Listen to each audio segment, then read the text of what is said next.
Vote গণনার আগে বীরভূমের দুবরাজপুরে গুলিবিদ্ধ হলেন এক তৃণমূল সমর্থক। দুই গোষ্ঠীর সংঘর্ষে গুলিবিদ্ধ হন এই তৃণমূল সমর্থক, তার নাম শেখ ওসমান। গুলিবিদ্ধ শেখ ওসমানকে আনা হয় দুবরাজপুর প্রাথমিক স্বাস্থ্য কেন্দ্রে। কংগ্রেস নেতার বাড়িতে বোমা বিস্ফোরণ হয়, বাইরে বার হতেই গুলিবিদ্ধ হন তৃণমূল সমর্থক শেখ ওসমান। এই ঘটনায় দুজন আটক হয়েছে।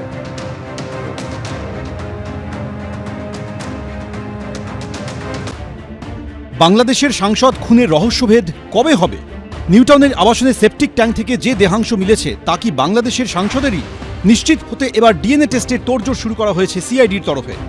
বাংলাদেশ থেকে 2-3 দিনের মধ্যেই ডিএনএ টেস্টের নমুনা দিতে কলকাতায় আসবেন নিহত সাংসদের কন্যা। যত তাড়াতাড়ি সম্ভব উদ্ধার হওয়া দেহাংশের ফরেন্সিক রিপোর্ট হাতে পেতে চাইছে সিআইডি। এর পাশাপাশি বাংলাদেশের ঝিনাইদহের সাংসদ আনোয়ারুল আজিম খুনে শিয়ান নামে আরেক অভিযুক্তকে হাতের নাগালে পাওয়ার চেষ্টা করছে সিআইডি।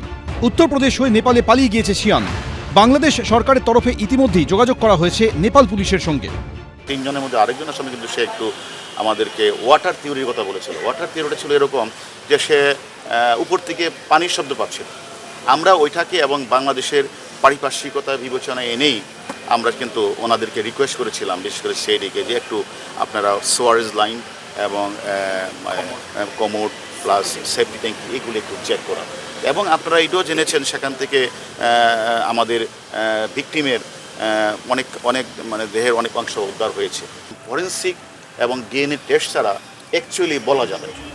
এদিকে যে রাস্তা দিয়ে এসে কেষ্টপুর খাল সহ বিভিন্ন জায়গায় সাংসদের পোশাক ফেলে দেওয়া হয়েছিল বলে অনুমান, সেই রুটের সিসি ক্যামেরাগুলির ফুটেজ সংগ্রহ করেছে সিআইডি।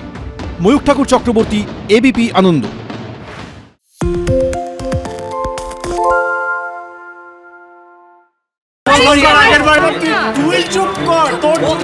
বাংলা ঝামেলা চায় না, বাংলা খবর চায়। বাংলা খবর, বাংলার খবর। আরে চাটা দে। এই আমার একটা চা দেন। কি আমারটা? বাংলা পক্ষপাত চায় না, বাংলা খবর চায়। বাংলা খবর, বাংলার খবর। আরে চাটা দে। এই আমার একটা চা দেন। কি আমারটা? বাংলা পক্ষপাত চায় না, বাংলা খবর চায়। বাংলা খবর, বাংলার খবর। পালিয়েছি তাই নাকি? বাংলা গুজব চায় না, বাংলা খবর চায়। বাংলা খবর, বাংলার খবর।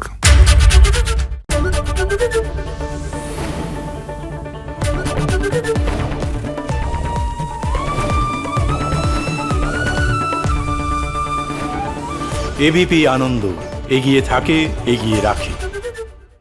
সত্য অন্তহীন, সত্যের খোঁজও তাই, সত্য সন্ধানে তাই আমরা অক্লান্ত, অকুতভয়। এবিপি আনন্দ নতুন ভাবনার প্রতীক, যা মনে মুক্ত, তথ্যে যুক্ত এবং যাবতীয় সীমানার বাঁধন থেকে মুক্ত।